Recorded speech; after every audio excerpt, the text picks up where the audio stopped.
To understand how David Morrison had made the most catastrophic miscalculation of his life and why the consequences of his betrayal would be so devastating and comprehensive, you need to know exactly who Dr. Catherine Elena Rodriguez Morrison really was, what she had accomplished during her extraordinary career in federal law enforcement and private legal practice, and how a woman who had dedicated her professional life to seeking justice for victims of sophisticated financial crimes had developed the expertise, resources, and strategic thinking necessary to ensure that her husband and former best friend would face consequences that reflected the magnitude of the... My journey to that Beverly Hills living room began not in the corridors of wealth and privilege that David had always known, but in the working-class neighborhoods of East Los Angeles, where my father, Miguel Rodriguez, worked double shifts as a mechanic for the Los Angeles County Metropolitan Transportation Authority, while my mother, Elena, cleaned office buildings in downtown Los Angeles to pay for the education that would eventually make me the first person in my family to graduate from college, earn a law degree from Harvard, and become one of the youngest federal prosecutors in the history of the Central District of California. The woman sitting quietly on that cream leather sofa while David delivered his speech about authentic feelings and emotional growth had earned her Bachelor of Arts in Political Science from UCLA in 1979, graduating summa cum laude despite working 35 hours per week in a downtown law firm to pay tuition and living expenses that her parents' modest income could not cover. My undergraduate thesis on prosecutorial discretion in white-collar crime cases had earned recognition from the American Bar Association and resulted in my acceptance to Harvard Law School, with a full scholarship that made it possible for a mechanic's daughter to attend one of the world's most prestigious legal institutions.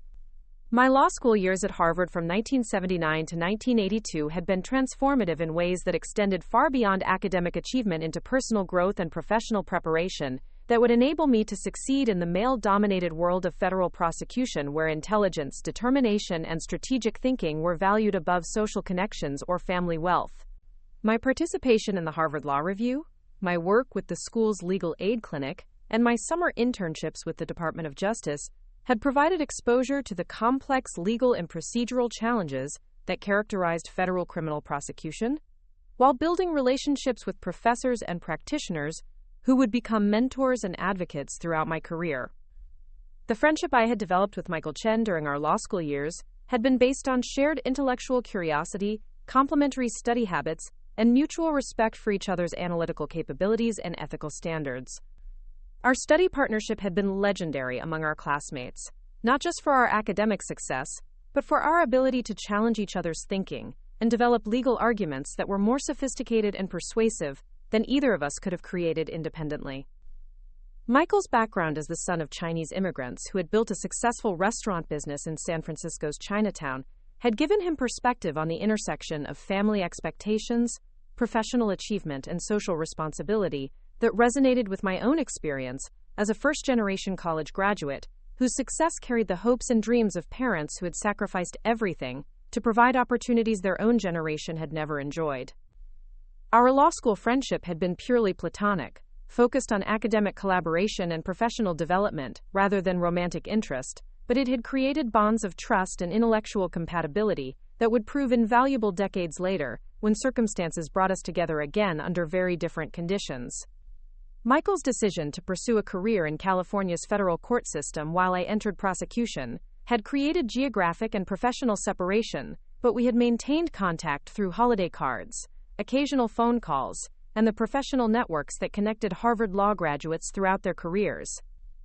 My recruitment by the United States Attorney's Office for the Central District of California in 1982 had been the culmination of academic achievement, professional preparation, and personal determination that had transformed a mechanic's daughter into one of the most promising young prosecutors in the country. The position offered opportunities to prosecute complex federal crimes while serving the cause of justice in ways that would protect vulnerable communities from exploitation by sophisticated criminals who used their intelligence and resources to harm others. The federal courthouse in downtown Los Angeles, where I began my prosecution career, was a monument to American justice and legal tradition, occupying an entire city block with neoclassical architecture that conveyed the gravity and authority of federal law enforcement. The building housed courtrooms where some of the most significant criminal cases in American history had been tried, including prosecutions of organized crime figures, political corruption cases, and financial fraud schemes that had cost investors billions of dollars and destroyed the retirement security of thousands of families. My early assignments as an assistant United States attorney had involved relatively routine federal crimes, bank robbery, drug trafficking, and immigration violations that provided essential training in federal criminal procedure, while allowing me to develop courtroom skills and case management techniques that would be crucial for handling more complex prosecutions as my experience and reputation grew. My success in these early cases had been based on meticulous preparation, thorough understanding of federal law and evidence rules, and strategic thinking that enabled me to anticipate defense arguments and construct prosecution theories that were both legally sound and persuasive to juries. The transition to white-collar crime prosecution had come 3 years into my career, when my analytical capabilities and attention to detail had been recognized by senior prosecutors who needed someone capable of handling complex financial investigations that required understanding of accounting principles, corporate structures, and regulatory frameworks that govern banking, securities, and investment management. These cases involved defendants who possessed sophisticated knowledge of financial systems and legal requirements, making prosecution challenging and requiring prosecutors who could match their expertise while maintaining the ethical standards that distinguished law enforcement from criminal activity. My first major white-collar prosecution had involved a Ponzi scheme operated by a Beverly Hills investment advisor who had defrauded elderly investors of over $50 million while maintaining the facade of a successful wealth management practice. The case required analysis of thousands of documents, coordination with multiple federal agencies, and presentation of complex financial evidence in ways that would be comprehensible to jurors without specialized business or accounting knowledge. The investigation had revealed sophisticated methods of concealment and manipulation that included creation of false financial statements, establishment of shell companies to hide asset transfers, and coordination with corrupt accountants and attorneys who facilitated fraud while maintaining plausible deniability about their knowledge of criminal activities. The defendant's confidence in his ability to defeat prosecution through legal technicalities and witness intimidation had been thoroughly destroyed by comprehensive evidence gathering and strategic prosecution that resulted in conviction on all charges and restitution orders that recovered millions of dollars for victimized investors.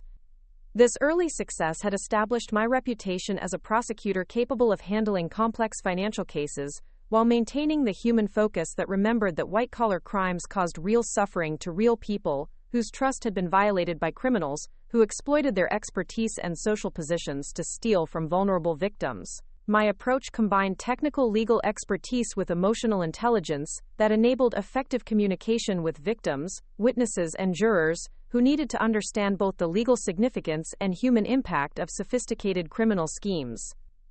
Over the next 12 years, my prosecution career had included landmark cases involving defense contractor fraud, municipal bond manipulation, healthcare billing schemes, and international money laundering operations that required coordination with foreign law enforcement agencies and navigation of complex jurisdictional and procedural challenges. My success rate had exceeded 95%, with convictions that resulted in over $200 million in restitution for victims and prison sentences that reflected the serious nature of crimes that undermined public trust in financial institutions and government programs. The organized crime prosecutions that had defined the later years of my federal career had involved some of the most dangerous and sophisticated criminals in the country. Individuals and organizations whose operations included not just traditional criminal activities, but complex financial schemes that laundered drug proceeds, corrupted government officials, and infiltrated legitimate businesses to provide cover for ongoing criminal enterprises. These cases had required courage that extended beyond courtroom advocacy into personal risk management, as organized crime figures often attempted to intimidate prosecutors through surveillance, threats, and violence that was designed to discourage law enforcement and enable continued criminal operations. My willingness to pursue these prosecutions despite personal danger had earned recognition from the Department of Justice and respect from law enforcement agencies that depended on prosecutorial commitment to ensure that criminal organizations faced appropriate accountability for their activities. The transition from federal prosecution to private practice in 1998 had been motivated not by career dissatisfaction or inability to continue government service, but by recognition that private legal practice could provide greater financial rewards, while allowing me to focus on the complex civil litigation and asset recovery work that utilized my investigative skills and courtroom experience in ways that served clients while generating substantial income for my family's financial security. The decision to leave government service had been difficult, as my work as a federal prosecutor had provided personal satisfaction and professional fulfillment that was difficult to replicate in private practice. However, the financial demands of supporting a family in Beverly Hills, funding our daughter Emma's private school education, and maintaining the lifestyle that David's professional success had made possible required income levels that government salaries could not provide. Rodriguez Morrison Legal Associates, the law firm I established in 1998, had been designed to serve clients who needed the same investigative capabilities and strategic thinking that had made me successful as a federal prosecutor, but in civil contexts involving asset recovery, complex divorce litigation, and white-collar defense work that generated substantial fees while providing professional satisfaction and intellectual challenges comparable to my government service. The firm occupied the entire 25th floor of a Century City office tower, with floor-to-ceiling windows overlooking the Pacific Ocean and conference rooms equipped with the latest technology for document analysis, case management, and secure communication with clients whose legal needs often involved sensitive financial information and confidential business matters. The office design reflected both professional competence and personal taste, with contemporary furnishings, original artwork, and law library that contains specialized resources for forensic accounting, international asset tracing, and complex litigation strategy. My specialization in forensic accounting and asset recovery had been based on recognition that wealthy individuals often attempted to hide assets during divorce proceedings, business disputes, and bankruptcy cases through sophisticated schemes that required expertise in financial analysis, corporate structures, and international banking to detect and defeat. My prosecution background had provided unique qualifications for this work, as many asset concealment schemes involved the same techniques used by criminals to launder money and hide proceeds from illegal activities. The client base I had developed included spouses of entertainment industry executives, technology entrepreneurs, and financial professionals whose divorce cases involved community property worth hundreds of millions of dollars, and asset concealment schemes that required international investigation and coordination with foreign legal systems to trace and recover hidden wealth. My reputation for finding assets that other attorneys had been unable to locate had made me the preferred choice for complex cases where traditional discovery methods had failed to uncover comprehensive financial information. The success of my private practice had been built on the same analytical skills and investigative techniques that had made me an effective federal prosecutor, combined with understanding of family law, property rights, and civil procedure that enabled effective representation of clients whose legal needs extended beyond traditional divorce litigation into criminal law, tax planning, and international business transactions that required sophisticated legal strategies and coordination with multiple professional specialists. My forensic accounting capabilities had been developed through continuing education programs, professional certifications, and collaboration with certified public accountants, financial analysts, and investigative specialists, whose expertise complemented my legal knowledge and enabled comprehensive analysis of complex financial schemes designed to defeat conventional asset discovery methods. This multidisciplinary approach had enabled recovery of assets that other attorneys had considered impossible to locate or recover through legal proceedings. The international aspect of my practice had been particularly challenging and rewarding, as asset concealment schemes often involved offshore banking, foreign corporations, and trust structures established in jurisdictions with bank secrecy laws and legal systems that were designed to frustrate American legal proceedings. My success in these cases had required development of relationships with foreign attorneys, private investigators, and financial specialists, whose local knowledge and professional capabilities were essential for effective asset tracing and recovery actions. My personal wealth had grown substantially during my years in private practice, as successful asset recovery cases often included contingency fee arrangements that provided significant financial rewards when hidden assets were located and recovered for clients. By 2023, my personal net worth had exceeded $15 million,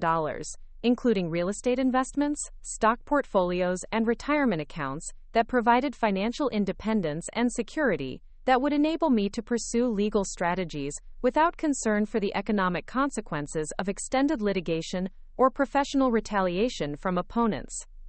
But the most important aspect of my professional development had been the network of relationships I had built with federal judges, prosecutors, law enforcement agencies, and legal specialists whose expertise and cooperation would be essential for ensuring that David and Rebecca faced appropriate consequences for their criminal conspiracy and financial fraud. These relationships represented decades of professional collaboration, mutual respect, and shared commitment to justice that would provide both personal support and professional resources during the challenging months ahead. The investigation techniques I had mastered during my prosecution career had been continuously refined and updated through my private practice experience, incorporating new technologies, analytical methods, and legal strategies that reflected changes in criminal behavior, financial systems, and regulatory frameworks that governed complex transactions and asset management. My current capabilities included expertise in digital forensics, cryptocurrency tracing, and international asset recovery that exceeded what most law enforcement agencies could provide. The woman that David Morrison believed he was discarding and financially abandoning was actually someone whose professional capabilities, financial resources, and network of relationships positioned her to ensure that his betrayal would result in consequences that were swift, comprehensive, and absolutely devastating to everyone who had participated in the systematic violation of trust and legal obligations that had been carefully planned and executed over more than 2 years of criminal conspiracy and personal betrayal. My apparent vulnerability during David's announcement had been strategic positioning that allowed him to reveal the full extent of his criminal planning while providing final confirmation of details that would be crucial for ensuring maximum criminal penalties and civil damages in the legal proceedings that would destroy his assumptions about power, privilege, and the ability to exploit family relationships for personal gain without facing justice that would be both appropriate and inevitable. To understand how the devastated 65-year-old woman sitting quietly on that cream leather sofa was actually positioned to destroy David Morrison's criminal enterprise and ensure that both he and Rebecca faced consequences that would be swift, comprehensive, and absolutely devastating, you need to know about the secret investigation that had been methodically documenting their betrayal for the past 6 months, the strategic relationships that had been carefully cultivated to ensure maximum legal and social consequences, and the hidden advantages that had been accumulated through decades of professional expertise and personal preparation. The investigation that would ultimately lead to David and Rebecca's complete destruction had begun on March 15, 2023, during what had appeared to be a routine review of our family's financial statements when I discovered the first irregularity that would eventually expose a criminal conspiracy involving systematic theft of marital assets, fraudulent financial transactions, and coordination with corrupt professionals who had facilitated betrayal while maintaining plausible deniability about their knowledge of criminal activities. My discovery of unexplained expenditures totaling $47,000 during the previous quarter had initially seemed like simple accounting errors or oversight in David's usually meticulous financial record-keeping.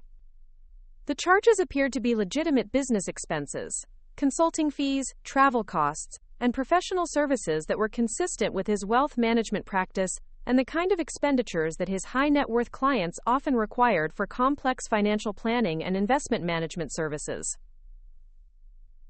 However, my experience as a federal prosecutor had taught me that financial irregularities, even seemingly minor ones, often indicated larger problems that required careful investigation before conclusions could be drawn about their significance or implications. My decision to conduct a comprehensive review of our family finances had been motivated not by suspicion of criminal activity, but by professional habit, and the kind of analytical rigor that had made me successful in complex financial crime prosecutions. The forensic accounting techniques I had mastered during my prosecution career had been continuously updated and refined through my private practice, where asset recovery cases often required identification of sophisticated concealment schemes that involved multiple jurisdictions, complex corporate structures, and coordination with corrupt professionals whose expertise enabled criminal activities while maintaining legal cover for their participation in fraudulent transactions. My analysis of our family's financial records over the previous 2 years had revealed patterns of expenditure and asset transfer that were consistent with systematic theft and preparation for abandonment of marital obligations. The evidence included credit card charges for expensive jewelry that had never appeared in our home, hotel reservations for romantic getaways that I had never taken, and payments to service providers who had no legitimate connection to our family's needs or David's business operations. More disturbing had been the discovery of new bank accounts and investment portfolios that had been established without my knowledge, despite our 30-year history of complete financial transparency and collaborative decision-making about all significant financial matters.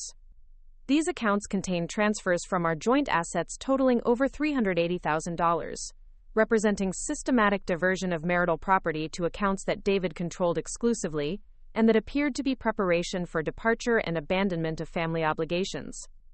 The investment portfolios that David had established without my knowledge included offshore accounts in the Cayman Islands and Switzerland, suggesting not just marital infidelity but criminal intent to hide assets from potential divorce proceedings, while evading tax obligations that would normally apply to income and capital gains generated by these investments. The complexity and sophistication of these financial arrangements indicated planning that had been ongoing for at least 2 years, and coordination with professionals whose expertise in international banking and tax avoidance had facilitated systematic criminal activity. But the most shocking discovery had been documentation of David's relationship with Rebecca Martinez, my closest friend for over 15 years, and someone whom I had trusted with intimate details about my marriage, my concerns about David's recent behavioral changes, and my fears that our relationship was becoming strained due to pressures that I had attributed to his increasing professional demands and the normal challenges that affect long-term marriages.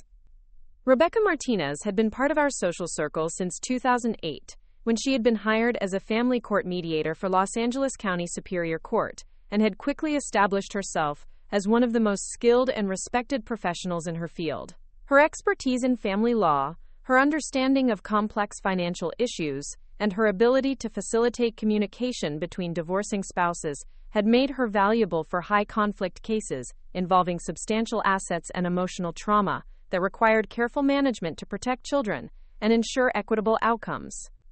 My friendship with Rebecca had developed through our shared professional interests and mutual respect for each other's expertise in legal matters that affected families and children. Her background as a licensed clinical social worker, combined with her law degree from Loyola Marymount, had provided unique qualifications for family court mediation, while her personal experience as a divorced mother had given her empathy and understanding that enhanced her professional effectiveness. Our friendship had been based on regular lunches, occasional shopping trips, and social gatherings, where Rebecca could meet other legal professionals and develop the network relationships that were important for building her mediation practice and maintaining her reputation within Los Angeles County's family law community. I had introduced her to family law attorneys, financial advisors, and mental health professionals whose referrals had been valuable for her career development and professional success. Rebecca's apparent interest in my marriage and her frequent questions about David's business success had seemed like normal curiosity from a friend who was rebuilding her life after divorce, and who appreciated having examples of successful long-term relationships that provided hope and inspiration for her own future romantic possibilities. Her attendance at our dinner parties and social gatherings had been welcomed by both David and me, as her intelligence and professional accomplishments made her an interesting addition to our social circle. But the evidence I discovered during my investigation revealed that Rebecca's friendship with me had been systematically exploited to gather information about our family's financial situation, David's business operations, and potential vulnerabilities that could be used to facilitate their relationship while planning my eventual abandonment. Her professional position as a family court mediator had provided access to legal strategies and procedural knowledge that would be valuable for minimizing David's financial obligations during divorce proceedings, while maximizing their ability to conceal assets and avoid accountability for systematic theft of marital property. The documentation of David and Rebecca's relationship included hotel records, restaurant receipts, and travel reservations that provided a comprehensive timeline of their affair beginning in January 2022. During a period when I had been focused on a particularly demanding asset recovery case that required extensive travel and long hours of document analysis that had limited my availability for social activities and family time. Their relationship had been carefully planned to coincide with my professional absences and had been facilitated by Rebecca's knowledge of my schedule, my travel plans, and my work demands that created opportunities for clandestine meetings and romantic encounters that could be concealed from me while they developed their emotional and physical relationship.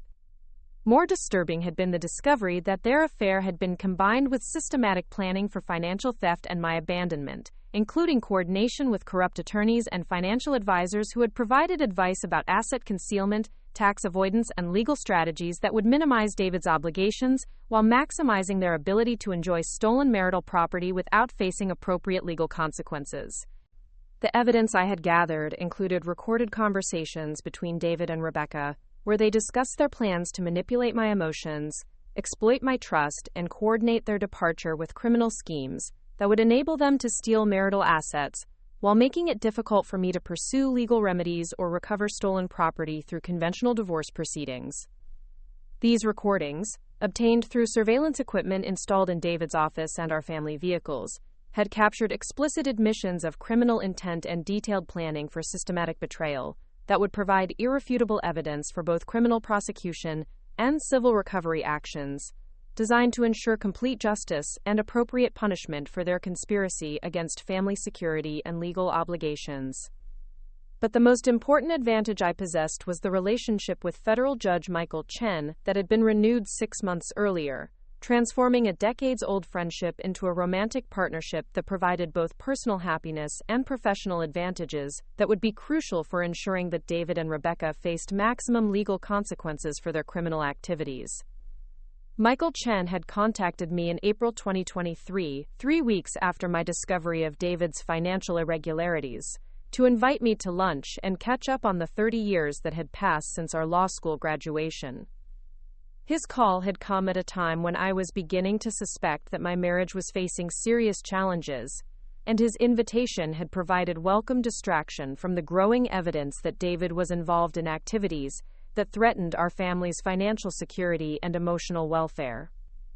Our lunch at Nobu Malibu had been intended as a casual reunion between old friends, but it had quickly evolved into something much deeper as we discovered that our shared values, intellectual compatibility, and mutual respect had created the foundation for a romantic relationship that provided everything my marriage to David had never offered: genuine partnership, emotional intimacy, and alignment of values that made every conversation and shared experience a source of joy and personal fulfillment.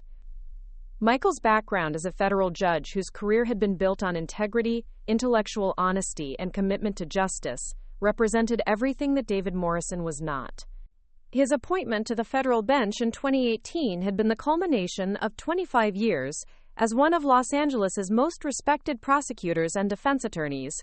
whose reputation for fairness and legal expertise had earned him bipartisan support and unanimous confirmation by the United States Senate.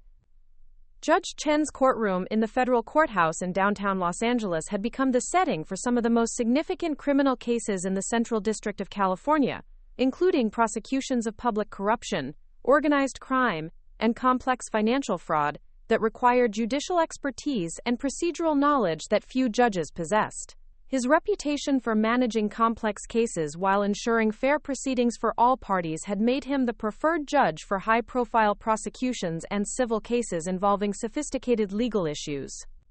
Our renewed relationship had developed gradually over several months of dinners, cultural events, and long conversations that revealed how much we had in common intellectually and emotionally, despite the different paths our careers had taken since law school. Michael's understanding of the legal profession, his appreciation for the challenges faced by federal prosecutors, and his respect for my career achievements had created immediate compatibility that was enhanced by physical attraction and emotional connection that had been missing from my marriage for years.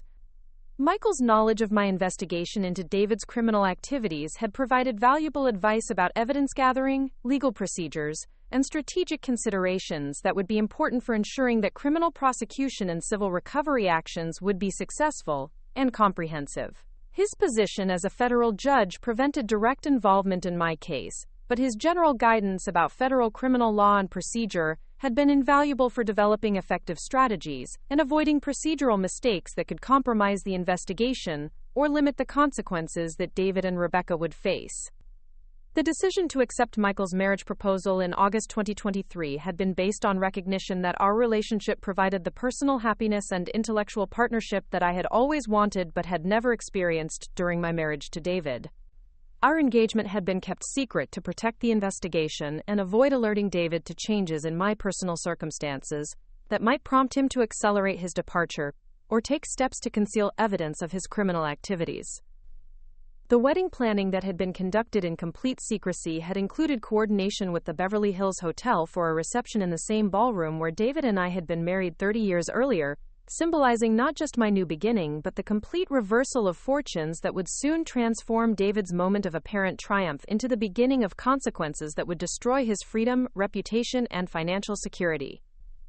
The guest list for my wedding to Judge Chen had been carefully developed to include every federal prosecutor, superior court judge, and legal professional in Los Angeles County whose presence would ensure that David and Rebecca's humiliation would be witnessed by the entire legal community that would soon be involved in their prosecution and professional destruction.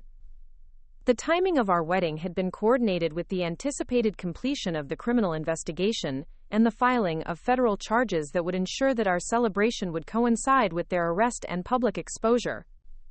But most importantly, the evidence I had gathered during 6 months of systematic investigation had been shared with Detective Sarah Martinez of the Los Angeles Police Department's White Collar Crime Unit and Special Agent Jennifer Walsh of the Federal Bureau of Investigation's Financial Crime Section,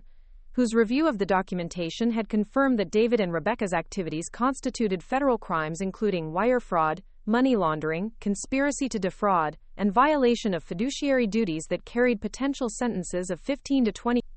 The investigation had been expanded to include surveillance of David and Rebecca's activities, analysis of their financial transactions, and coordination with international law enforcement agencies to trace offshore accounts and recover assets that had been hidden in foreign jurisdictions to avoid detection and prevent recovery through conventional legal proceedings. The comprehensive nature of the evidence had enabled federal prosecutors to obtain sealed indictments that would remain secret until the timing was optimal for arrests that would maximize publicity and ensure that David and Rebecca's criminal activities became widely known throughout the professional and social communities, where their reputations were important for their continued success and social standing.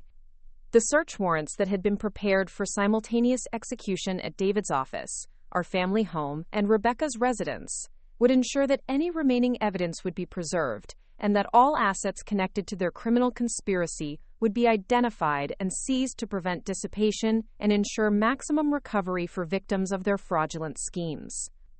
The asset forfeiture actions that had been prepared would target not just the money that had been stolen from our marital assets, but all property and investments that had been purchased with proceeds from their criminal activities, including real estate, vehicles, jewelry, and financial accounts that had been funded through systematic theft and fraudulent transfers designed to evade detection and prevent accountability.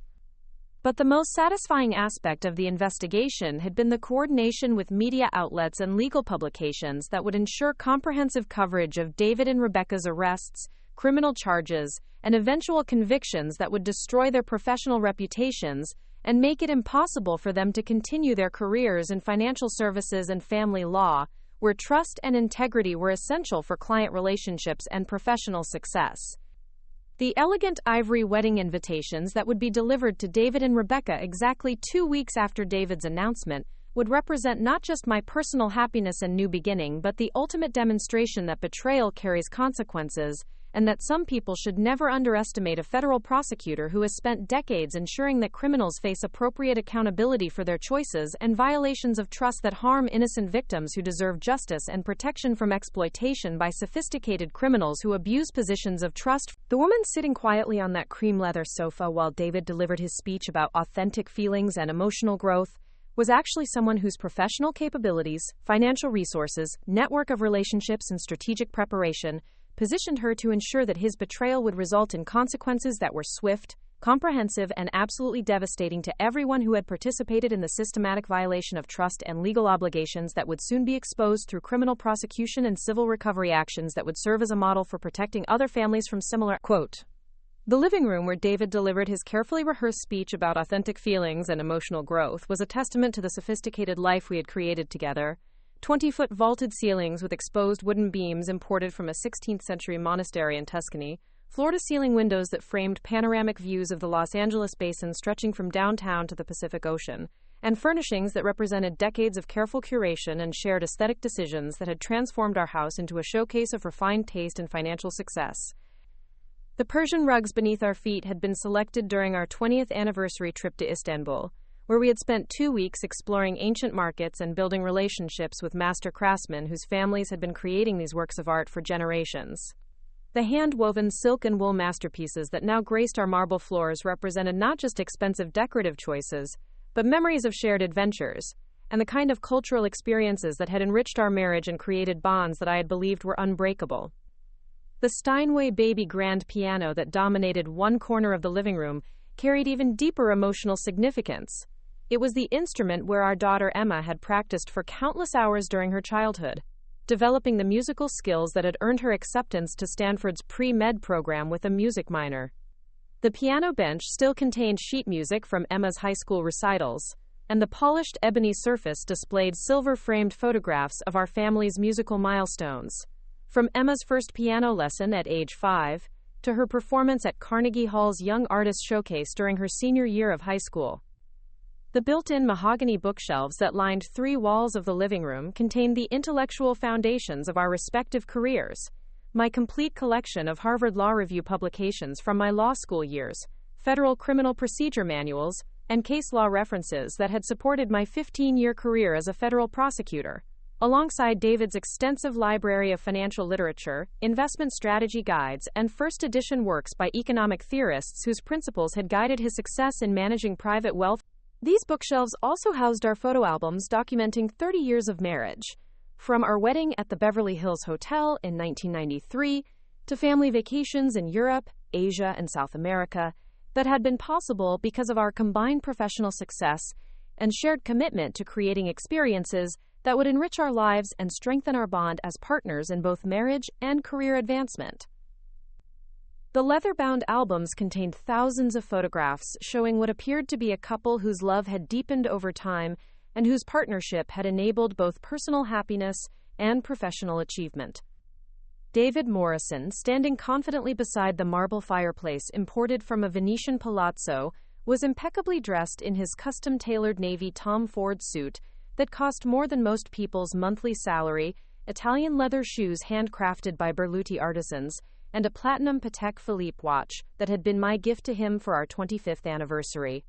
His appearance reflected the lifestyle of someone who had never questioned his access to unlimited resources or his ability to control situations and outcomes through charm, financial leverage, and the assumption that his success in managing billion-dollar investment portfolios qualified him to manage family relationships with the same calculating precision and strategic manipulation. His silver hair was perfectly styled by the same Beverly Hills salon that served entertainment industry executives and technology entrepreneurs, and his posture conveyed the confidence of someone who had spent 40 years advising Fortune 500 companies about mergers and acquisitions, estate planning, and wealth preservation strategies that had made him one of the most sought-after private wealth advisors in a city where financial discretion and investment expertise were valued above almost every other professional qualification. David's professional reputation had been built on his ability to navigate complex financial regulations, identify investment opportunities that generated superior returns while minimizing tax liability, and provide strategic guidance that protected his clients' wealth through market volatility, economic downturns, and changing regulatory environments that challenged less sophisticated financial advisors. His client list included Academy Award-winning directors, technology company founders whose startups had been acquired for billions of dollars, and generational wealth families whose financial legacies required the kind of sophisticated planning and discreet management that David had perfected during his decades of practice. The Morrison & Associates private wealth management firm that David had founded in 1995 occupied the entire 42nd floor of a Century City office tower, with floor-to-ceiling windows overlooking the Pacific Ocean and conference rooms where billion-dollar financial decisions were made by clients who trusted David's expertise and discretion above all other considerations.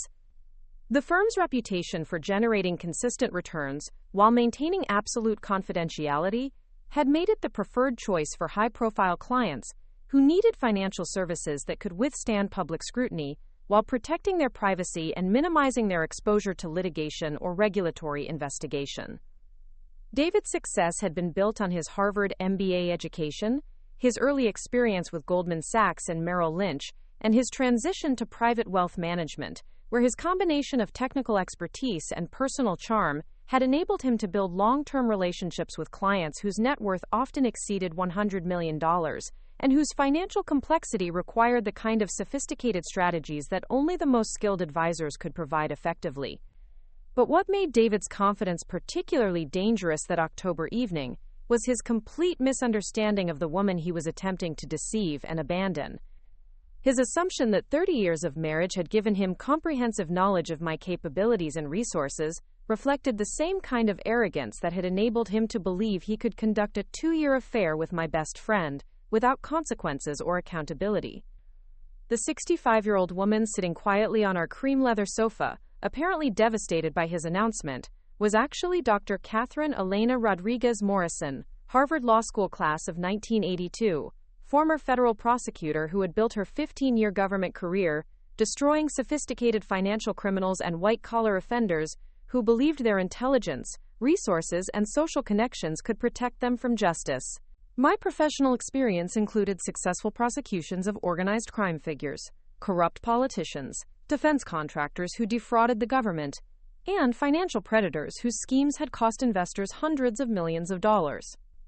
My transition from federal prosecution to private practice in 1998 had been motivated not by career failure or burnout, but by recognition that private legal practice could provide greater financial rewards, while allowing me to focus on the complex civil litigation and asset recovery work that utilized my investigative skills and courtroom experience in ways that generated substantial income while serving clients who had been victimized by the same kinds of criminals I had prosecuted during my government service. The law firm I had established, Rodriguez Morrison Legal Associates, specialized in forensic accounting, asset recovery, and complex divorce litigation involving high-net-worth individuals who attempted to hide assets, manipulate financial disclosures, or transfer wealth to avoid equitable settlement agreements. My reputation for identifying hidden assets and defeating sophisticated concealment schemes had made me the preferred attorney for divorce cases involving entertainment industry executives, technology entrepreneurs, and wealthy individuals whose financial complexity required the kind of investigative expertise that few attorneys possessed.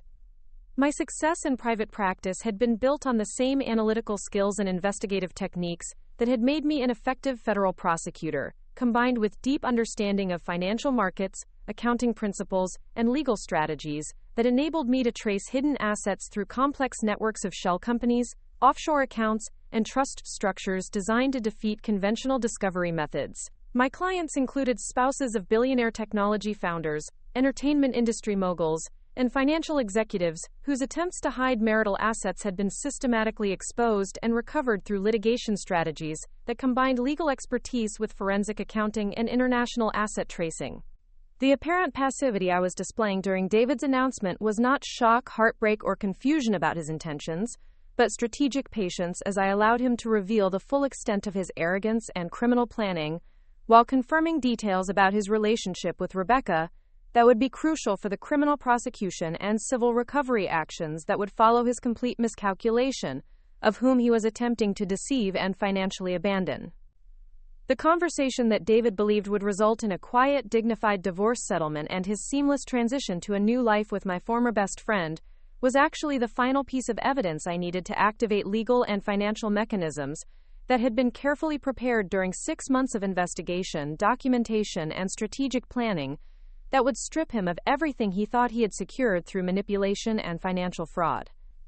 But the most critical element that David had failed to understand was that his broken victim had already accepted a marriage proposal from federal Judge Michael Chen, my law school study partner and longtime friend, whose chambers at the federal courthouse in downtown Los Angeles had become the setting for our renewed relationship, and whose courtroom would soon host the criminal proceedings that would destroy David and Rebecca's assumptions about their ability to commit financial crimes without facing appropriate consequences. Judge Michael Chen represented everything that David Morrison was not: genuine integrity, intellectual honesty, and commitment to justice that had earned him appointment to the federal bench after 25 years as one of Los Angeles's most respected prosecutors and defense attorneys. Michael's reputation for fairness and legal expertise had made him the preferred judge for complex financial crimes cases, and his personal integrity had earned him the respect of attorneys, law enforcement agencies, and legal scholars throughout California's federal judicial system. Our relationship had begun as a friendship during law school at Harvard, where Michael and I had been study partners who spent countless hours reviewing case law, preparing for exams, and discussing legal principles that would guide our respective careers in public service and legal practice. Our friendship had continued throughout our professional lives, despite the geographic distance created by my early career in federal prosecution and his rise through the ranks of California's legal system. Michael's invitation to dinner 6 months earlier had been presented as a casual reunion between old friends, but it had quickly evolved into something much deeper as we discovered that our shared values, intellectual compatibility, and mutual respect had created the foundation for a romantic relationship that provided everything my marriage to David had never offered: genuine partnership, emotional intimacy, and alignment of values that made every conversation and shared experience a source of joy and personal fulfillment. The elegant ivory wedding invitations that David and Rebecca would receive in exactly 2 weeks had been designed by the same Beverly Hills stationer who had created invitations for our daughter Emma's medical school graduation party, using the finest Italian paper and calligraphy that reflected the dignity and sophistication of the occasion, while ensuring that every detail would communicate the magnitude of my new happiness and success. The guest list for my wedding to Judge Chen included every federal prosecutor, superior court judge, and legal professional in Los Angeles County, whose presence would ensure that David and Rebecca's humiliation would be witnessed by the entire legal community that would soon be involved in their prosecution and professional destruction. The Beverly Hills Hotel ballroom where our reception would be held was the same venue where David and I had been married 30 years earlier, but the celebration would represent not just my personal happiness but the ultimate demonstration that betrayal carries consequences, and that some people should never underestimate a federal prosecutor who has spent decades ensuring that criminals face appropriate accountability for their choices. The investigation that had led to this moment had begun 6 months earlier when I discovered the first evidence of David's affair with Rebecca, but it had quickly evolved into a comprehensive examination of financial irregularities and fraudulent schemes that revealed systematic theft of marital assets and violation of fiduciary duties that would support both criminal prosecution and civil recovery actions designed to ensure complete justice and restoration of everything that had been stolen through betrayal and fraud. The evidence I had gathered included financial records, recorded conversations, surveillance reports, and forensic analysis that documented not just adultery, but criminal conspiracy to defraud marital assets, money laundering through offshore accounts, and violation of professional licensing requirements that would result in David's loss of his investment advisory credentials and Rebecca's termination from her position as a family court mediator whose ethical violations had compromised her professional integrity and legal standing. But most importantly, the evidence would prove that David and Rebecca had systematically planned not just their affair, but criminal schemes to transfer marital assets to accounts they controlled, while manipulating financial disclosures to prevent me from discovering their theft until after their planned elopement to a non-extradition country where they believed they could enjoy stolen wealth without facing accountability for their criminal activities. What David Morrison was about to discover was that the woman he thought he was discarding like an unwanted piece of furniture was actually about to teach him and my former best friend the most expensive lesson about loyalty, respect, and the fatal mistake of betraying someone who had built her career, destroying people exactly like them. People who believed their intelligence and social connections could protect them from the consequences of criminal behavior and moral bankruptcy. The next 2 weeks would transform David's moment of apparent triumph into the beginning of consequences that would destroy his freedom, his reputation, his financial security, and his assumptions about power, privilege, and the ability to exploit family relationships for personal gain without facing justice that would be swift, comprehensive, and absolutely devastating to everyone who had participated in the systematic betrayal of trust and violation of legal and ethical obligations that govern civilized behavior in both personal relationships and professional responsibilities. To truly understand the devastating magnitude of David Morrison's betrayal and the systematic violation of trust that had been unfolding for over 2 years under the facade of a loving marriage, you need to understand exactly how our relationship had developed from a chance meeting between two ambitious young professionals into a partnership that had created not just personal happiness and family success, but a shared life built on mutual respect, complementary expertise, and genuine love that I had believed was unbreakable until the evidence of David's criminal conspiracy forced me to confront the reality that the man I had trusted with my heart, my future, and my financial security had been systematically exploiting that. My relationship with David Morrison began in January 1992, when I was a 34-year-old federal prosecutor at the peak of my career, having just secured convictions in 2 major organized crime cases that had earned national recognition and positioned me as one of the most successful white-collar crime prosecutors in the Central District of California. I had been invited to speak at the Los Angeles County Bar Association's annual White-Collar Crime Symposium, where my presentation on prosecutorial strategies for complex financial fraud cases was designed to help defense attorneys and corporate counsel understand federal enforcement priorities and develop more effective compliance programs for their clients. David, who was then 38 years old and establishing his reputation as one of Beverly Hills' most promising private wealth advisors, had attended the symposium as part of his continuing education requirements and his genuine interest in understanding the regulatory environment that governed financial services and investment management. His questions during the Q&A session had been insightful and demonstrated sophisticated understanding of the intersection between criminal law and financial regulation that impressed me with his intellectual curiosity and professional competence. The conversation that began after my presentation extended through the symposium's networking reception and into dinner at Spago, where we discovered shared interests that extended far beyond our professional specializations into literature, classical music, international travel, and the kind of intellectual discussions that had been missing from my social life since my focus on career advancement had left little time for personal relationships or romantic involvement with men who could match my intelligence and ambition.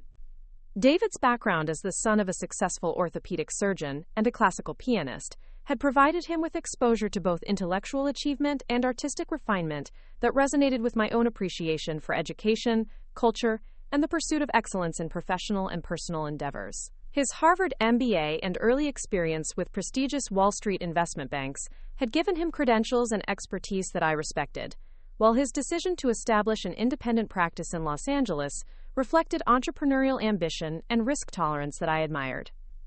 Our early courtship had been characterized by long conversations about legal and financial issues that affected our respective careers, shared attendance at cultural events including Los Angeles Philharmonic concerts and Los Angeles County Museum of Art exhibitions, and weekend trips to wine country where we could escape the pressures of our demanding professional lives while exploring California's natural beauty and culinary excellence. What had impressed me most about David during those early months was his genuine respect for my career achievements and his understanding that my professional success was not a threat to his masculinity or social status, but an asset that enhanced our partnership and created opportunities for shared experiences and mutual support that would strengthen our relationship. His encouragement of my prosecution work and his pride in my professional recognition had been refreshing after previous relationships with men who had been intimidated by my success or resentful of the time and energy that federal prosecution required. David's proposal in September 1992 during a weekend in Napa Valley, where we had been exploring wineries and discussing our future together, had been both romantic and practical, reflecting his understanding that our marriage would be a partnership between two successful professionals whose combined resources and complementary expertise could create a life that was more fulfilling and financially secure than either of us could achieve independently. The engagement ring he had chosen, a 2.5-carat emerald-cut diamond set in platinum, had reflected both his excellent taste and his understanding that our relationship was built on substance rather than superficial displays of wealth or social status. The proposal itself had been thoughtful and personal, taking place at sunset overlooking the Napa Valley from the terrace of Auberge du Soleil, where we had been staying for a romantic weekend that we had both desperately needed after particularly demanding months in our respective careers. Our wedding on June 15, 1993, at the Beverly Hills Hotel had been an elegant celebration that reflected our professional success and social connections while maintaining the personal intimacy that characterized our relationship. The guest list of 150 people had included federal judges, prominent attorneys, business leaders, and family members, whose presence demonstrated the respect and affection that David and I had earned within our professional and personal communities.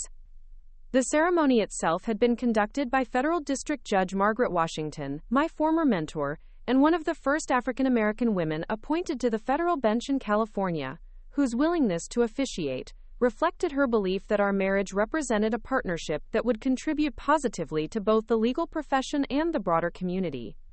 Judge Washington's remarks during the ceremony had emphasized the importance of mutual respect, shared values, and commitment to justice that she believed would make our marriage both personally fulfilling and professionally valuable. The reception at the Beverly Hills Hotel's Crystal Ballroom had been a sophisticated celebration that featured cuisine prepared by Wolfgang Puck, musical entertainment by a string quartet from the Los Angeles Philharmonic, and dancing that continued until midnight as our guests celebrated what appeared to be the perfect union of two people whose love and professional success had created the foundation for a life of shared achievement and personal happiness.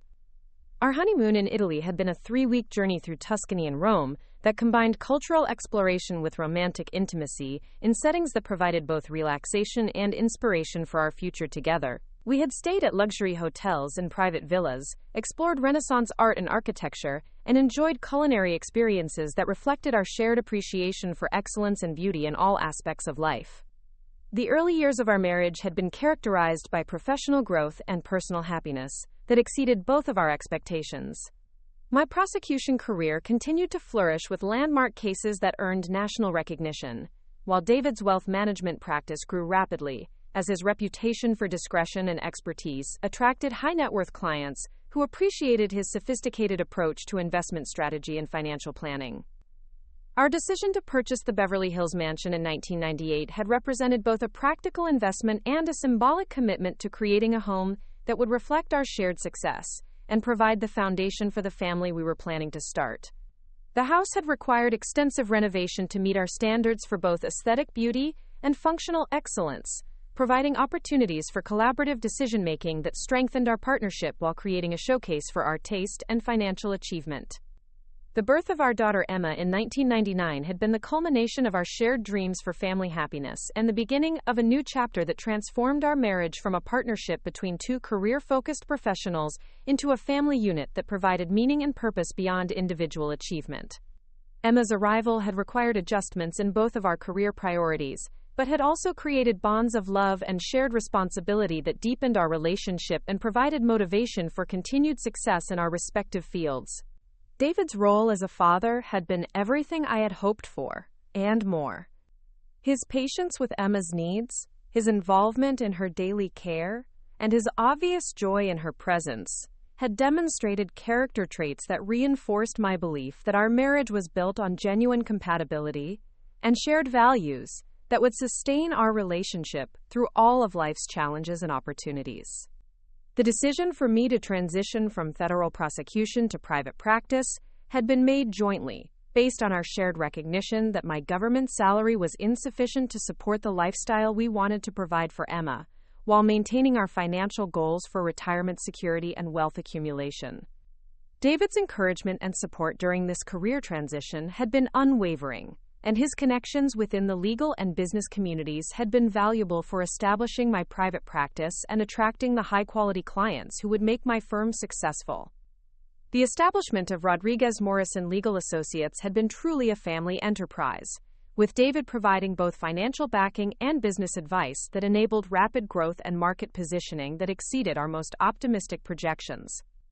His understanding of high-net-worth client expectations and his insights into effective marketing strategies had been instrumental in building my reputation and attracting the complex cases that generated substantial fees, while providing intellectual challenges comparable to my prosecution work.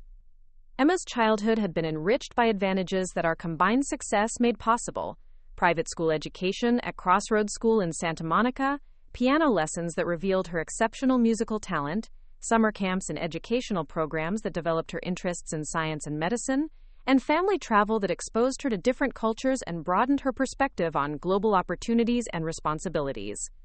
Our family traditions had included annual trips to Europe where Emma could experience art, music, and history in their original settings, regular attendance at Los Angeles Philharmonic concerts where she developed appreciation for classical music, and holiday celebrations that combined family intimacy with social entertaining that maintained our professional relationships and community connections. David's involvement in Emma's education had been comprehensive and supportive. He had attended every parent-teacher conference, helped with homework when his business expertise was relevant, and encouraged her interest in science and mathematics that would eventually lead to her acceptance at Stanford Medical School. His pride in her achievements had been genuine and obvious, creating father-daughter bonds that I had believed would be permanent sources of joy and connection for our family. The financial partnership that David and I had developed over 25 years of marriage had been based on complete transparency and shared decision-making about major investments, expenditures, and long-term financial planning. Our combined income had enabled accumulation of substantial wealth through real estate investments, stock portfolios, and retirement accounts that provided security and flexibility for future opportunities and potential challenges. David's expertise in investment management had been valuable for optimizing our family's financial growth, while my legal knowledge had been useful for reviewing contracts, understanding tax implications, and ensuring that our financial strategies complied with applicable laws and regulations. Our collaboration on financial matters had been one of the strongest aspects of our marriage, demonstrating mutual trust and complementary expertise that enhanced our individual capabilities while protecting our family's interests. The social life we had built together had been rich and varied, including dinner parties at our home where we entertained federal judges, prominent attorneys, business leaders, and cultural figures whose company provided both personal enjoyment and professional networking opportunities. Our reputation as gracious hosts had been built on David's wine knowledge and social skills, combined with my ability to facilitate interesting conversations among diverse groups of accomplished people. Our shared interest in supporting charitable causes had led to involvement with organizations including the Los Angeles Legal Aid Foundation, the Natural History Museum of Los Angeles County, and UCLA's scholarship programs for first-generation college students.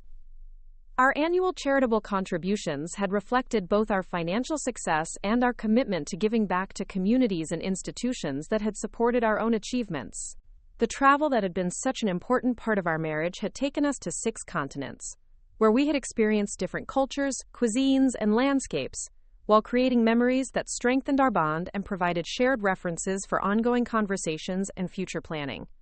Our trip to Argentina for our 20th anniversary had been particularly memorable, combining wine touring in Mendoza with tango lessons in Buenos Aires and exploration of Patagonia's natural wonders. David's 60th birthday celebration in 2018 had been a weekend party in Napa Valley that brought together family and friends for a celebration that demonstrated the love and respect he had earned through decades of professional success, community involvement, and personal relationships. My speech at that celebration had expressed gratitude for our life together and optimism about the future we would continue to build as our careers evolved and Emma established her own professional path. The renovation of our Beverly Hills home that we had undertaken in 2019 had been another collaborative project that demonstrated our shared aesthetic sensibilities and our commitment to creating a living environment that reflected our success while providing comfort and beauty for our daily lives. The project had included updating our master suite, expanding our home office spaces, and creating an entertainment area that could accommodate the social gatherings that were important for both personal enjoyment and professional relationships. Emma's graduation from Stanford Medical School in 2022 had been one of the proudest moments of our marriage, representing the culmination of our shared investment in her education and the beginning of her career as a physician specializing in pediatric oncology. David's emotion during the graduation ceremony had been obvious and genuine, reflecting his deep love for our daughter and his pride in her achievement. But what I had failed to recognize during all these years of apparent happiness and shared success was that David's charm, attentiveness, and collaborative approach to marriage and family decisions were being used to create the trust and access that would eventually enable him to exploit our relationship for his own benefit, while planning a betrayal that would destroy everything we had built together. The man who had been my partner in creating a life of professional success, family happiness, and social recognition had been systematically documenting our financial assets, developing relationships that would facilitate his departure, and planning criminal schemes that would enable him to steal marital property while abandoning the woman who had trusted him with her heart, her future, and her financial security. The 30 years of marriage that I had believed represented genuine love and partnership had actually been an extended confidence game, where David's apparent devotion and commitment masked calculation and manipulation that would enable the most devastating betrayal imaginable, not just adultery with my best friend, but systematic theft of marital assets and criminal conspiracy that violated every principle of love, loyalty, and legal obligation that should govern marriage and family relationships. The woman who had believed she was building a life with someone who shared her values and commitment to family had actually been providing resources and opportunities for someone whose primary loyalty was to himself, and whose willingness to betray trust extended to criminal behavior that would soon result in his complete destruction and appropriate punishment for choices that violated both legal requirements and basic human decency. To understand how David Morrison's criminal enterprise had developed from what appeared to be simple marital problems into a sophisticated conspiracy involving systematic theft, emotional manipulation, and coordination with corrupt professionals, You need to witness the gradual emergence of evidence that revealed not just adultery and financial impropriety, but a calculated campaign of deception that had been carefully planned to exploit my trust while positioning David and Rebecca to steal marital assets and abandon family obligations without facing appropriate legal consequences for their criminal behavior and moral behavior. The first indication that our marriage was facing serious challenges had emerged in November 2021, when I noticed subtle changes in David's behavior patterns that initially seemed attributable to increased professional stress and the normal pressures that affect successful people during their 60s, as they begin contemplating retirement, succession planning, and legacy concerns that naturally arise when high-achieving individuals confront their own mortality and the finite nature of their careers and personal relationships. David's increasing preoccupation with his appearance had been the earliest sign that something fundamental was changing in his priorities and self-perception. His decision to hire a personal trainer, update his wardrobe with more expensive and fashionable clothing, and begin using skincare products and grooming services that he had previously dismissed as unnecessary vanity had seemed like positive developments that reflected his desire to maintain health and vitality as he entered his late 60s. His newfound interest in fitness and nutrition had included joining an exclusive Beverly Hills gym where he spent increasingly long hours working with personal trainers, participating in group fitness classes, and utilizing spa services that he claimed were necessary for managing the physical stress and muscle tension that resulted from long hours of desk work and client meetings. His enthusiasm for these activities had seemed genuine and had initially been encouraged by me as beneficial changes that would support his health and longevity. The expensive clothing purchases that had begun appearing in our credit card statements had included custom-tailored suits, designer casual wear, and luxury accessories that far exceeded what was necessary for his professional wardrobe or our social activities. His explanation that successful wealth management required maintaining an image that reflected prosperity and attention to detail had been superficially reasonable, though the frequency and cost of these purchases had seemed excessive even by Beverly Hills standards. David's increasing attention to technology and social media had been another early indicator of changing priorities that had not immediately raised serious concerns. His purchase of the latest iPhone models, high-end tablets, and laptop computers had been justified as necessary for maintaining communication with clients and staying current with financial technology that was becoming increasingly important for investment management and regulatory compliance. However, his sudden interest in social media platforms, including Instagram, Facebook, and dating applications, had been more difficult to understand or accept as legitimate business activities. His explanations that social media was becoming important for marketing financial services and building professional relationships had seemed questionable, particularly given his previous dismissal of social media as inappropriate for serious business professionals who valued privacy and discretion. The changes in David's schedule and availability had been more concerning and had created the first serious tensions in our marriage as I attempted to understand why someone who had always prioritized family time and shared activities was suddenly unavailable for dinners, weekend activities, and social commitments that had been important parts of our life together for nearly 30 years. His claims that expanding his client base required evening meetings, weekend consultations, and extensive travel to attend conferences and meet with potential investors had been accompanied by increasingly vague descriptions of his activities and reluctance to discuss specific business developments that had previously been subjects of regular conversation and collaborative planning between us as partners in both marriage and financial planning.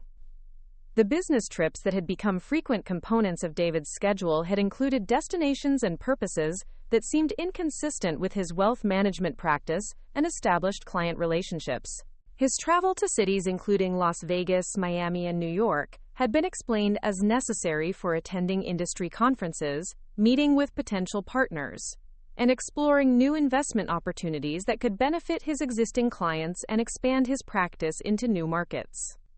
However, my attempts to verify these business purposes through industry publications, conference websites, and professional associations had failed to identify events or opportunities that corresponded to David's travel dates and claimed activities. The lack of documentation or follow-up business development from these expensive trips had created growing suspicion that his travel had purposes that were unrelated to legitimate business activities. David's changing attitude toward our family finances had been particularly troubling and had represented a fundamental departure from 30 years of complete transparency and collaborative decision-making about all significant financial matters. His requests for increased autonomy in managing our investment portfolios, and his suggestions that we should establish separate accounts for certain activities, had been inconsistent with our established practices and had created concerns about his intentions and judgment.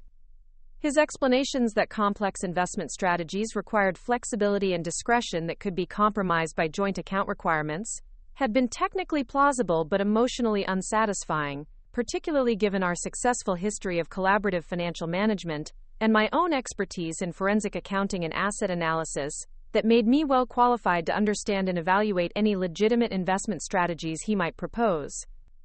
The credit card statements that had begun showing charges for expensive restaurants, luxury hotels, and gift purchases that I had not participated in or been informed about had created the first clear evidence that David was engaged in activities that he was deliberately concealing from me. His explanations that these expenses were related to client entertainment and business development had been undermined by the frequency of the charges and the romantic nature of many of the venues and purchases. The jewelry purchases that had appeared on our family credit cards had been particularly difficult to explain or accept as legitimate business expenses. The charges for expensive necklaces, bracelets, and earrings from high-end Beverly Hills jewelry stores had totaled over $35,000 during a 6-month period. Yet none of these items had appeared in our home or been given to me as gifts or surprises.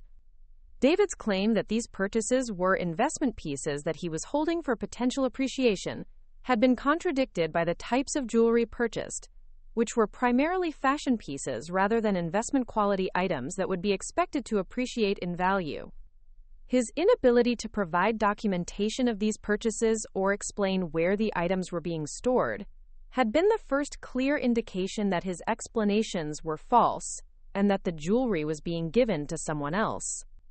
The restaurant charges that had begun appearing regularly on our credit card statements had included some of Los Angeles's most romantic and expensive establishments, with meal charges that indicated dining for 2 people rather than business meals or solo dining. The frequency of these charges, often occurring during times when David claimed to be working late at the office or attending business meetings, had provided clear evidence that he was conducting a relationship that he was concealing from me.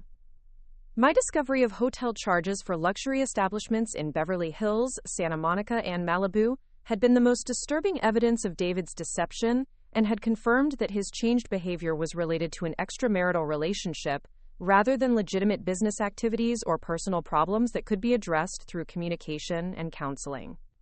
The hotel reservations had been made for romantic suites and premium accommodations that clearly indicated intimate relationships rather than business meetings or professional entertainment.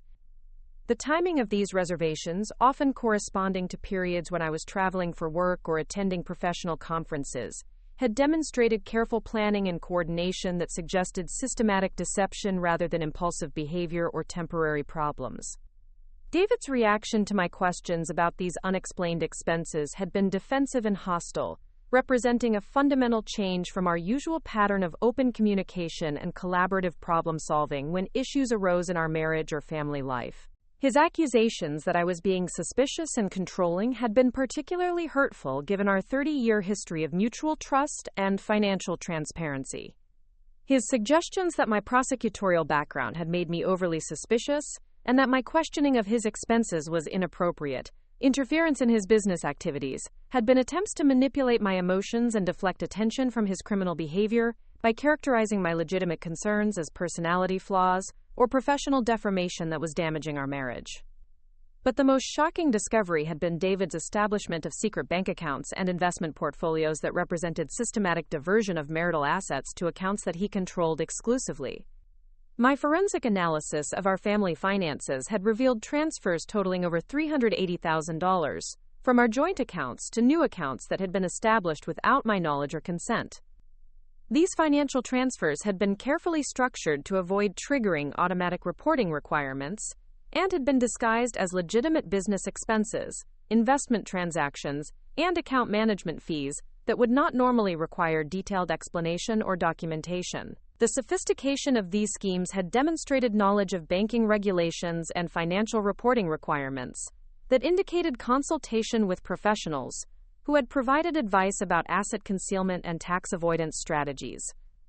The offshore accounts that had been established in the Cayman Islands and Switzerland had been particularly disturbing, as they indicated not just marital infidelity but criminal intent to hide assets from potential divorce proceedings, while evading tax obligations that would normally apply to income and capital gains generated by these investments. The complexity and expense of establishing these accounts had demonstrated planning that extended back at least 2 years,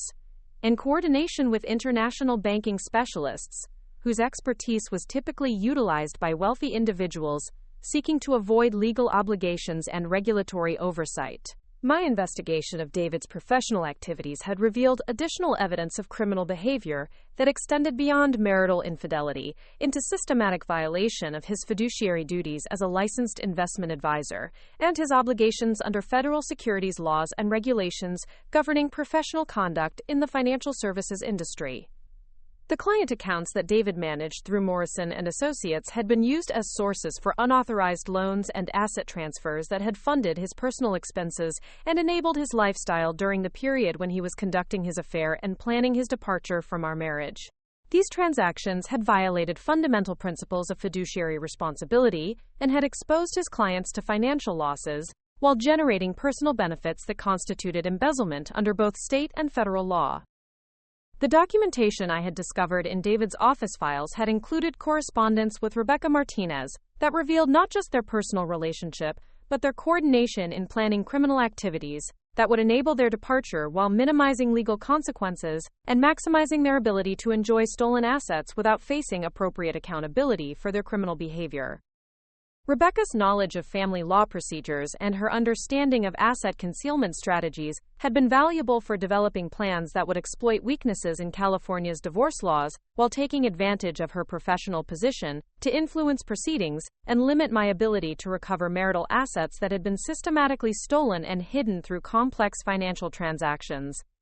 Her correspondence with David had included detailed discussions of legal strategies for minimizing his financial obligations during divorce proceedings, methods for concealing assets and income to reduce community property calculations, and techniques for manipulating legal proceedings to achieve favorable outcomes that would enable them to retain control over stolen marital property while avoiding criminal prosecution for their systematic theft and fraud.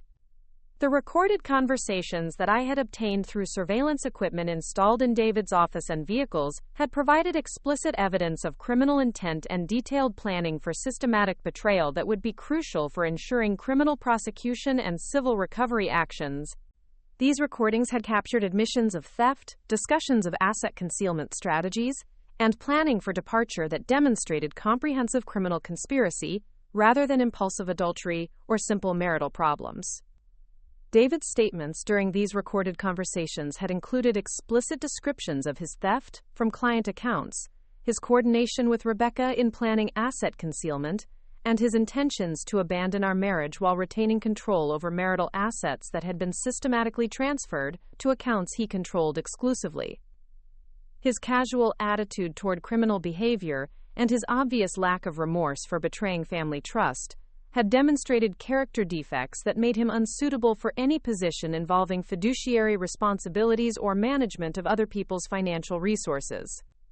Rebecca's participation in these conversations had revealed her knowledge of David's criminal activities and her active participation in planning systematic theft and asset concealment that would constitute criminal conspiracy under federal law. Her willingness to exploit her professional position and her friendship with me to facilitate criminal activities had demonstrated ethical violations that would result in termination of her employment and loss of her professional licenses in addition to criminal prosecution for her participation in systematic fraud and theft. The evidence that had emerged during my investigation had transformed what initially appeared to be marital problems and infidelity into clear documentation of criminal conspiracy involving systematic theft, professional misconduct, and violation of fiduciary duties that would support comprehensive criminal prosecution and civil recovery actions designed to ensure complete justice and appropriate punishment for systematic betrayal of trust and violation of legal obligations. But most importantly, the investigation had revealed that David and Rebecca's criminal activities were ongoing and escalating, with plans for additional theft and asset transfers that would be implemented in conjunction with their planned departure, and my anticipated emotional devastation that they believed would prevent effective legal response to their criminal behavior.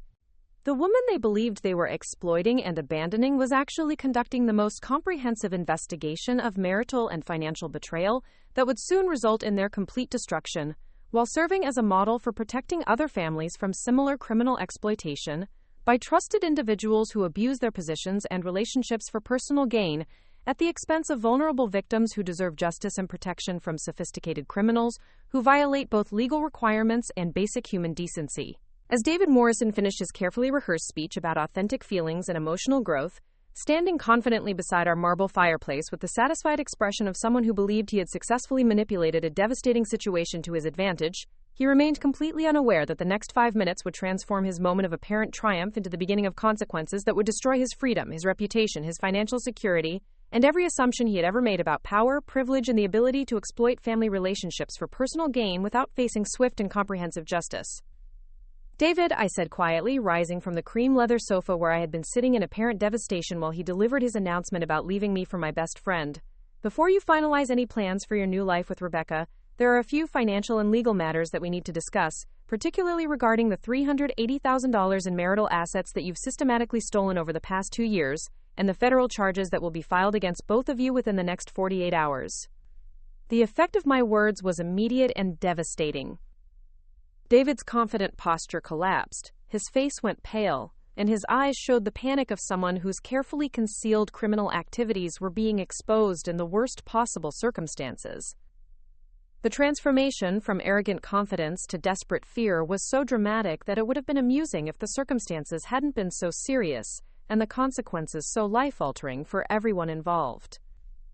"Catherine, I don't know what you're talking about," David stammered, his voice lacking any of the authority and control he had displayed moments earlier during his speech about our marriage being over. "I haven't stolen anything from our family. All of our financial transactions have been legitimate business activities and investment strategies that are designed to protect our wealth and ensure our financial security during retirement."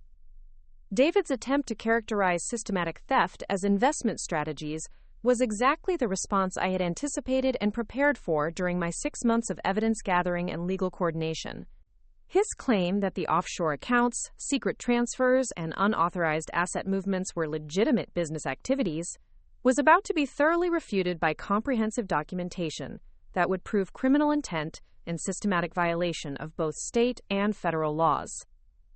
"David, that's very interesting," I replied, retrieving the first folder of evidence from my briefcase and spreading bank records across our coffee table for his examination, because according to these financial records, the $380,000 that you transferred to secret accounts in the Cayman Islands and Switzerland was systematically stolen from our joint assets in your client accounts at Morrison and Associates, representing not just marital infidelity but federal crimes including wire fraud, money laundering, and embezzlement that carry potential sentences of 15 to 20 years in federal prison.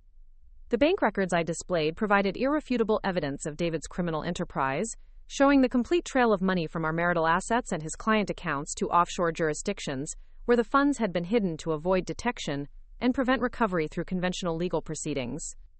The documentation included account statements, wire transfer records, and correspondence with international banking specialists that proved systematic planning and criminal intent rather than simple marital infidelity or poor judgment. David's examination of the evidence was accompanied by growing recognition that his criminal activities had been discovered and documented in ways that would be devastating for both criminal prosecution and civil recovery actions. His attempts to explain the transactions as legitimate business activities became increasingly desperate and incoherent, as he realized that the evidence was comprehensive and irrefutable. "Catherine, you don't understand the complexity of international investment strategies and the regulatory requirements that govern offshore banking," David said desperately, his professional composure completely shattered as he confronted evidence of his criminal behavior. "These transactions were designed to protect our family's wealth from domestic economic instability and provide diversification that would preserve our financial security regardless of market conditions or political changes in the United States." Quote. David's attempt to justify criminal behavior as sophisticated investment strategy was immediately contradicted by the second folder of evidence I retrieved from my briefcase, containing recorded conversations between David and Rebecca, where they explicitly discussed their theft from marital assets and their coordination in planning systematic asset concealment that would enable their departure while preventing me from recovering stolen property. David, I think you'll find these recorded conversations particularly interesting, I announced, activating the portable audio system I had brought to ensure that his own words would provide the most damaging evidence of his criminal intent and complete lack of remorse for betraying family trust and violating fiduciary obligations that had protected our marriage and his professional reputation for over 30 years. The audio recordings filled our living room with David's voice discussing his criminal activities with casual indifference to the harm he was causing, while expressing contempt for me and the family obligations that he was systematically violating for personal benefit. His recorded admissions included explicit descriptions of theft from client accounts, coordination with Rebecca in asset concealment planning, and detailed strategies for manipulating legal proceedings to avoid accountability for criminal behavior. The best part about Catherine's prosecutorial background is that she's so focused on following proper procedures and legal requirements that she'll never suspect I'm stealing from right under her nose. David's voice played clearly through high-quality speakers, providing irrefutable evidence of premeditation and criminal intent. By the time she discovers what I've done, Rebecca and I will be enjoying our new life in a country that doesn't extradite financial criminals, and Catherine will be left with nothing but legal bills and the humiliation of being abandoned by the two people she trusted most. The impact of hearing his own voice expressing such contempt and detailing criminal plans was devastating to David's remaining credibility and mental composure. His face showed absolute shock, desperate panic, and growing recognition that everything he thought he had concealed through sophisticated planning and careful execution had been systematically documented, and would be used to ensure his complete destruction through criminal prosecution and civil recovery actions. But the recorded conversations contained even more damaging evidence that would ensure maximum criminal penalties and social humiliation for both David and Rebecca, including explicit discussions of their sexual relationship, their mockery of my trust and devotion, and their detailed planning for spending stolen assets on luxury lifestyle that would be funded by systematic betrayal of family obligations and professional responsibilities. Catherine actually thinks our marriage is going through a rough patch that can be fixed with counseling and better communication, David's recorded voice continued, providing evidence of calculated deception and emotional manipulation that had been carefully planned to exploit my trust while concealing criminal activities. She has no idea that I've been planning this departure for over 2 years, and that every conversation we've had about our future together has been a complete lie, designed to keep her from discovering the theft until it's too late to do anything about it. Rebecca's voice joined the conversation, revealing her active participation in criminal planning and her willingness to exploit our 15-year friendship to facilitate systematic theft and emotional betrayal that violated both legal requirements and basic human decency. The funny thing is that Catherine keeps asking me for advice about how to improve her marriage, and I keep encouraging her to be more trusting and less suspicious. Rebecca's recorded voice provided evidence of her criminal conspiracy and ethical violations that would result in termination of her employment and loss of professional licenses, in addition to federal criminal charges. She actually thanked me last week for being such a supportive friend during this difficult period in her marriage. If she only knew that I'd been sleeping with her husband and helping him steal her money, she might not be so grateful for my friendship and support. The revelation that Rebecca had been actively manipulating me while facilitating David's criminal activities was the most personally devastating aspect of their betrayal, as it demonstrated that my trust had been systematically exploited by both my husband and my closest friend, in ways that violated every principle of loyalty, honesty, and human decency that should govern personal relationships and professional responsibilities. David's reaction to the recorded evidence was complete collapse of his arrogance, and the beginning of desperate attempts to minimize consequences and negotiate some form of settlement that would enable him to avoid criminal prosecution and retain some portion of the assets he had stolen through systematic deception and betrayal of family trust. Catherine, I know this looks bad, but we can work something out, David pleaded, his voice showing recognition that his carefully constructed plans were being systematically destroyed by evidence that would ensure comprehensive legal consequences. I'll return the money to our joint accounts, end my relationship with Rebecca, and we can go to counseling to rebuild our marriage. There's no need to involve law enforcement or pursue criminal charges that would destroy both of our reputations and create unnecessary publicity about our private family matters. David's offer to, quote, return the money and end the relationship was a desperate attempt to avoid accountability for criminal behavior that had already resulted in sealed federal indictments and coordinated law enforcement operations that would be executed regardless of his willingness to cooperate or make restitution for his systematic theft and fraud. "David, I appreciate your sudden interest in preserving our marriage," I replied, retrieving the third folder from my briefcase that contained legal documents proving my secret engagement to federal judge Michael Chen, and the wedding invitations that would soon arrive to announce my marriage to the man who would be presiding over David and Rebecca's criminal prosecution. "But I'm afraid your offer comes a bit too late, as I've already accepted a marriage proposal from federal judge Michael Chen, and our wedding is scheduled for next weekend at the Beverly Hills Hotel."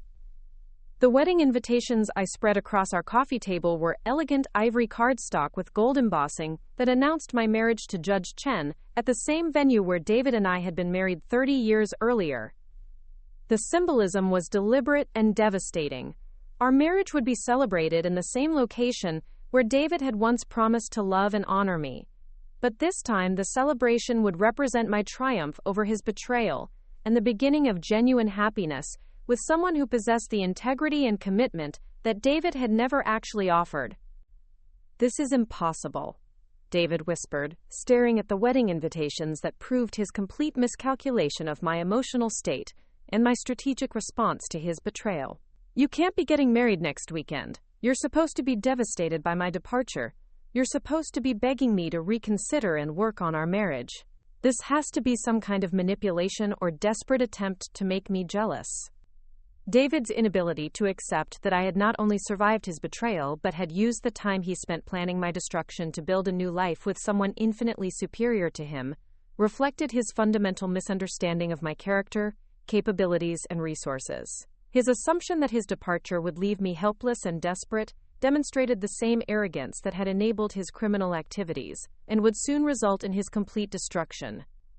"David, Judge Chen and I have been planning our wedding for several months," I explained, enjoying the devastation in his expression as he realized that his carefully orchestrated betrayal had actually freed me to pursue genuine happiness with someone who appreciated my intelligence, respected my achievements, and shared my commitment to justice and ethical behavior. The guest list includes every federal prosecutor, superior court judge, and legal professional in Los Angeles County, ensuring that your arrest and criminal charges will be witnessed by the entire legal community that will soon be involved in your prosecution and professional destruction.